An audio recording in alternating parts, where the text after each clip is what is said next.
अजीत पवार के एनसीपी में बगावत के बाद पार्टी किसकी है और चुनाव चिन्ह पर किसका अधिकार होगा, इस पर अजीत पवार और शरद पवार गुट के बीच विवाद चल रहा है। इस मामले में लगातार चुनाव आयोग में सुनवाई भी चल रही है और इसी बीच एनसीपी नेता सुप्रिया सुले ने एक ऐसी बात कह डाली है जिससे बीजेपी बेदम नजर आ रही है। तो क्या कहा है सुले ने, देखिए ये रिपोर्ट।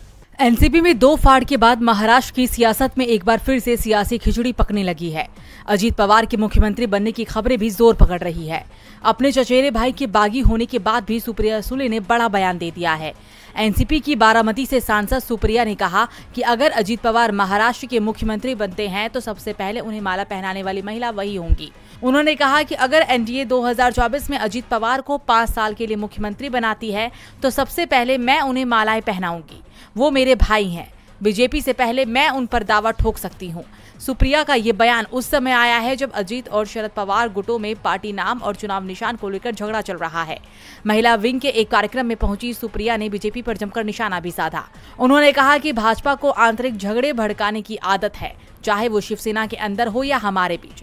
हम ऐसा नहीं होने देंगे, हम इस जाल में नहीं फंसेंगे। मेरी लड़ाई राजनीतिक और वैचारिक है और केवल भाजपा के खिलाफ है और किसी के खिलाफ नहीं।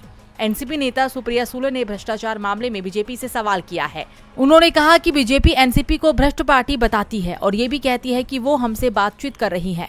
मैं बीजेपी से पूछना चाहती हूं कि एक और आप हमें भ्रष्टाचारी पार्टी कहते हैं तो दूसरी ओर छगन भुजबल कहते हैं कि एनसीपी और बीजेपी के बीच बात चल रही थी। जब बीजेपी की नजर में एनसीपी भ्रष्टाचारी है तो हमसे बात क्यों की थी? इससे साफ साफ पता चलता है कि बीजेपी हम पर गलत आरोप लगा रही है। बीजेपी का दोहरा चेहरा स्पष्ट होता है।